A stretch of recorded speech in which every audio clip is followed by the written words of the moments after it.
यार इसका भी एक राज है। बड़ा ही कमीना है तू ऐसे। वो लोग गोल्डन काइट लेकर गांव पहुंचे। मुझे तो कोई सोने की चीज लग रही है। ये हमें जंगल में मिली थी।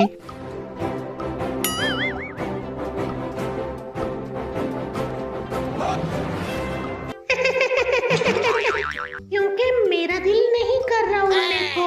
लक पतला मेरा चुकता नहीं पार वे लक। मैं तुम लोगों की कोई भी 2 विशेष पूरी कर सकती हूँ। अगर मैं इस मुल्क का वजीर आजम बन जाऊं तो बल्ले बल्ले हो जानी मेरी। रजब भट्ट को मिली गोल्डन काइट। रजब और हैदर जंगल से गुजर रहे थे।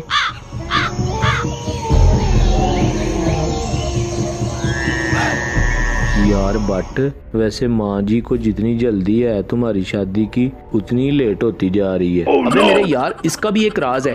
राज? कैसा राज भट्ट साहब? वो क्या है ना कि मैं सदका बहुत ज्यादा देता हूँ। लेकिन यार सदके का इस बात से क्या ताल्लुक? ओए पागल, सदका हर बला को टाल देता है। तो मेरी जान शादी भी तो एक बला ही है ना। रजब की बात सुनकर हैदर हंस पड़ा। बड़ा ही कमीना है तू ऐसे। यार वैसे भी अभी तो एडवेंचर करने की उम्र है मेरी। रजब अभी बात कर ही रहा था कि सामने से एक उड़ती हुई चीज आ गिरी।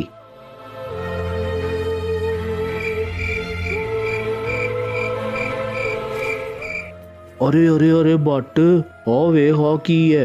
वो दोनों भागकर उस चीज के पास पहुंचे तो हैरान रह गए। वहां एक बहुत ही खूबसूरत गोल्डन काइट पड़ी थी। ओह वाओ, इतनी खूबसूरत काइट। रजब ने उस खूबसूरत गोल्डन काइट को उठा लिया। लेकिन यार बट ये पतंग इन्ने वीरान जंगल च किवें आ सकदी है भला? ओए कद्दू छोड़ इस बात को, इसको गांव लेकर चलते हैं, खूब मौज मस्ती करेंगे। वो लोग गोल्डन काइट लेकर गांव पहुंचे तो सामने ही चाचा फजलू नजर आ गया। ओए बच्चों, ये क्या है तुम्हारे हाथ में? मुझे तो कोई सोने की चीज लग रही है। ओ चाचा, सोने दी नहीं बल्कि जिंदी जागदी पतंग है। तभी वहाँ पर चौधरी साहब भी चले आए। और रजब पुत्र मैनू पतंग जी लगदी पई है। चौधरी साहब ये एकदम पतंग ही है। ये हमें जंगल में मिली थी। हमने सोचा शुगल मेला ही लगा लेते हैं। चलो पुत्र फिर लाओ तुसी शुगल मेला ते मैनू देवो इजाजत। चौधरी साहब और फजलू वहाँ से चले गए। A few moments later. रजब और हैदर घर की छत पे काइट को उड़ाने के लिए सेट कर रहे थे। पतंगबाज सजना से, पतंगबाज बलमा से, आंखों आंखों में उलझी डोर, लगा पेचा तो मच गया शोर, के दिल हुआ बो काटा, के दिल हुआ बो काटा, के दिल हुआ बो काटा, के दिल हुआ बो काटा।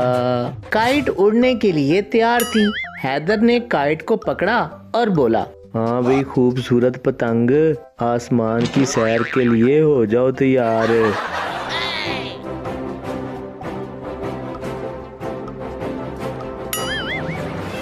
काइट थोड़ा सा ऊपर जाकर रुक गई और एक ही जगह पे स्टक हो गई। ओए हैदर, ये काइट रुक क्यों गई? ऊपर क्यों नहीं जा रही? तभी काइट में से आवाज आई, क्योंकि मेरा दिल नहीं कर रहा उड़ने को। कौन? ये कौन बोल रहा है? ओए सड़े हुए बैंगन, ये मैं बोल रही हूँ, गोल्डन काइट। रजब काइट को बोलते देखकर हैरान रह गया। अरे अरे अरे, तुम बोलती हुई गोल्डन काइट कम और बदतमीज ज्यादा लग रही हो। और ये सड़ा हुआ बैंगन किसको कहा? मुझे माफ कर दो नोकिया के चार्जर, अब सड़ा हुआ बैंगन नहीं कहूंगी। रजब और काइट की नोकझोंक चल रही थी कि हैदर बोला, यार आप दोनों लड़ना बंद करो। ए प्यारी काइट, तुम हमारे लिए क्या कर सकती हो? मैं तुम दोनों को एक एक चपेड़ मार सकती हूँ। अरे बहुत ही बदतमीज काइट हो तुम, हिम्मत है तो मारकर दिखाओ। तभी हैदर और रजब को गायबाना एक एक थप्पड़ पड़ा और वो नीचे जा गिरे। ओ यार, हुक्म मेरे आका। रजब और हैदर हैरान परेशान उठ खड़े हुए। तभी हैदर काइट से बोला, बदतमीज, मेरा मतलब है गोल्डन काइट, तुम हमें मारने के अलावा और क्या क्या कर सकती हो? मेरे आका, मैं जुगते बहुत अच्छी मार लेती हूँ। अरे पागल, हम सीरियस पूछ रहे हैं। तुम एक मैजिकल काइट हो तो तुम कुछ तो डिफरेंट कर सकती हो। डिफरेंट? हाँ हाँ, याद आया, मैं डांस बहुत अच्छा कर लेती हूँ। इतना कहकर काइट डांस करने लगी और साथ गाना गाने लगी। लक पतला मेरा चुकता नहीं पार वे, लक पतला मेरा चुकता नहीं पार वे।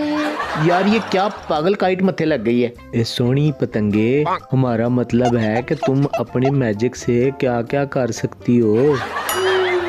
चलो भाइयों, मजाक हुआ खत्म। मैं तुम लोगों की कोई भी 2 विशेष पूरी कर सकती हूँ। रजब और हैदर काइट की बात सुनकर बहुत खुश हुए और रजब बोला, प्यारी काइट, तुम हमें बहुत सारी गोल्ड ब्रिक्स ला दो, हम गोल्ड हाउस बनाना चाहते हैं। इतना कहने की देर थी कि काइट से गोल्ड ब्रिक्स गिरने लगी और देखते ही देखते सारी छत सोने की ईंटों से भर गई। अगर मैं इस मुल्क का वजीर आजम बन जाऊं तो बल्ले बल्ले हो जानी मेरी। रजब भाईजान, इससे पहले कि मेरा इरादा बदल जाए, जल्दी अपनी सेकंड विश बता दो। हाँ तो प्यारी काइट, मैं कह रहा था, रजब अभी बात कर ही रहा था कि माँ जी की आवाज आई।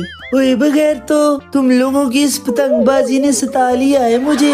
अल्लाह करे हवा के साथ उड़ जाए तुम लोगों की ये पतंग। न मुझे सब्जी किसने ला के देनी है रजब? इतना कहने की देर थी कि काइट हवा के साथ उड़ने लगी और बोली, बाय बाय मेरे दोस्तों, माँ जी की बात ने मुझे आजादी दिला दी। मैं अब हमेशा के लिए जा रही हूँ। काइट आसमान की तरफ उड़ने लगी। पकड़ो पकड़ो पकड़ो इस काइट को पकड़ो, पकड़ो इस काइट को पकड़ो। रजब अली, दिन के 12 बज गए हैं और तुम खोते घोड़े बेचकर सो रहे हो। उठकर सब्जी लाकर दो मुझे। रजब माँ जी की बात सुनकर उठ बैठा। ये इसी सब्जी के चक्करों में गोल्डन काइट हाथ से निकल गई। किस दिन इस ड्यूटी से जान छूटेगी मेरी। रजब की बात सुनकर माँ जी ने जूता उठाया ही था कि वो भागकर बाहर निकल गया।